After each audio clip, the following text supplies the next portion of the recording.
교과서 32쪽입니다. 독도와 간도 이야기. 자, 독도는 어디인지 여러분들 잘 알고 계시죠? 일본이 독도를 자기네 영토라고 주장하기 시작한 것은 1905년 러일 전쟁 때부터입니다. 그러나 이미 그 이전에 독도는 우리 땅임을 일본이 이미 명확히 해준 적이 있었고, 또 역사적으로 보나 무엇으로 보나 독도는 우리 땅이죠. 한번 읽어보도록 하겠습니다. 울릉도와 독도는 역사적으로 오랫동안 우리의 영토였다. 일본도 여러 차례 이를 인정하였고, 특히 1877년에는 태정관이라는 최고 행정기관이 울릉도와 독도가 일본과 관계없다고 밝힌 적이 있다. 자, 여기 지금 사료가 나와 있는데요. 일본 태정관 지령 1877년에 울릉도와 독도는 일본과 관계없다는 것을 마음에 익힐 것이라고 내용을 이미 명시한 적이 있습니다. 또 대한제국 정부는 이런 배경 속에서 1900년 대한제국 칙령 제41호 대한제국 황제, 고종 황제의 칙령 황제의 명령 41호를 반포해서 독도라는 섬이 울릉도에 속한 것으로 규정하고 우리 영토임을 명확히 한 적이 있죠. 그러나 1905년 러일 전쟁 때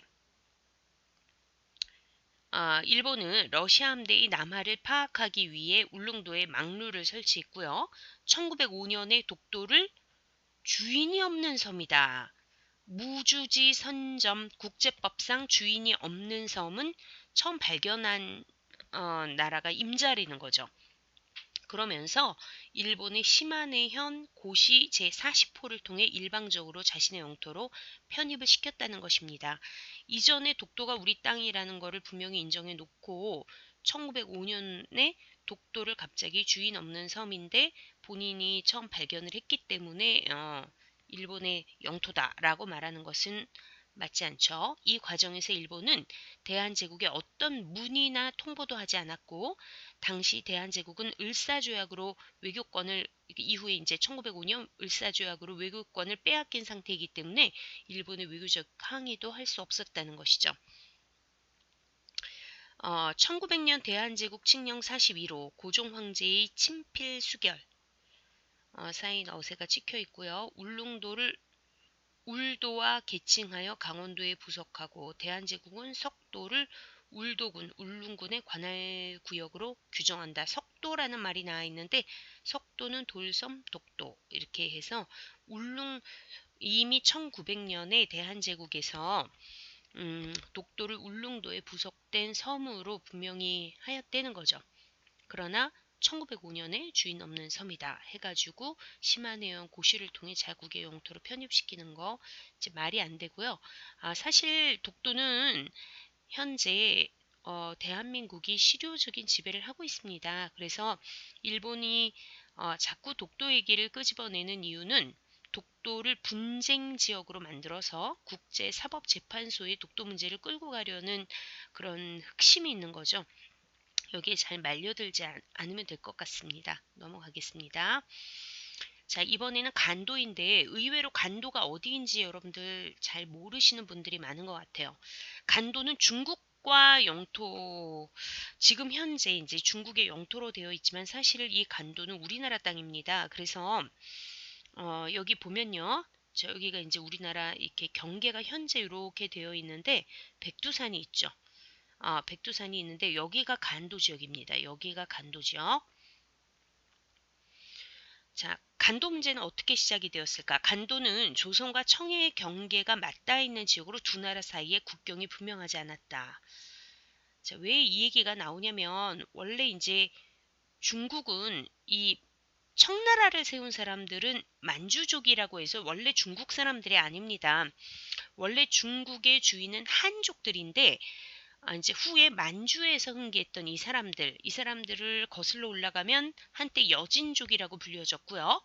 또 발해의 피지배층을 구성했던 말갈족들이죠. 얘네들이 17세기 파워가 막 세지게 되면서 중국을 정복하고 거기에 청이란 나라를 세우게 돼요. 그러면 중국 땅뿐만 아니라 자기네가 처음 일어났던 이 지역을 되게 중시하면서 그러면서 이제 우리나라하고 문제가 생기게 돼요. 결국 18세기 초, 즉 1712년에 조선과 청나라 두 나라가 백두산 일대를 쭉 답사를 한 다음에 국경을 명시한 비석을 백두산 동남쪽 4km 지점에 세우게 돼요.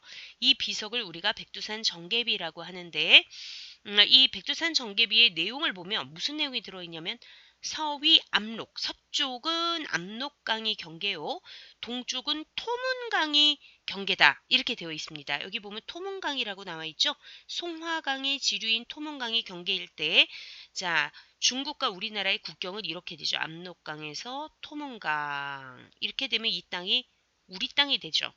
그런데 후에 청나라에서 이 토문강이 아니라 두만강이 토문강이라고 논리를 펴기 시작합니다. 그래서 이 간도 지역이 중국의 주장에 따르면은 토문강이 두만강이 되었을 때 간도 지역은 중국 땅이 되는 것이고, 토문강이 우리가 주장하는 대로 토문강이 될 경우에 간도 땅은 우리 땅이 되겠죠. 이렇게 간도 귀속 문제가 일어나게 됩니다. 근데 이 문제가 어처구니 없이 어떻게 결론이 지어지냐면 1905년 을사조약으로 외교권을 빼앗은 일본이 중국으로부터 남만주의 철도 부설권을 얻어내기 위해 우리를 제외시킨 상태에서 청나라와 간도 협약이라는 것을 1909년에 체결을 하게 되는데, 철도 부설권 내주면 토문강을 두만강으로 인정해 줄게 해가지고 결국 두만강으로 인정해주고 간도를 청에게 넘겨준 것이 간도 협약입니다. 그래서 여기 청과 일본 사이에 맺어진 간도 협약의 문제점을 말해보자 라고 되어 있는데, 간도 협약이 체결되는 그 기본 전제 조건이 을사늑약이죠. 을사조약. 외교권 박탈. 그런데 앞에서 여러분들이 살펴봤겠지만 을사조약 자체가 무효이기 때문에, 을사늑약 자체가 무효이기 때문에 이걸 전제로 한 간도 협약도 무효가 될 수밖에 없습니다.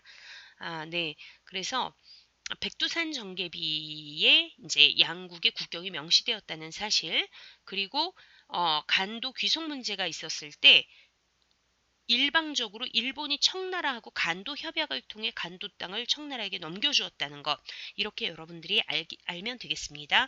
이상입니다.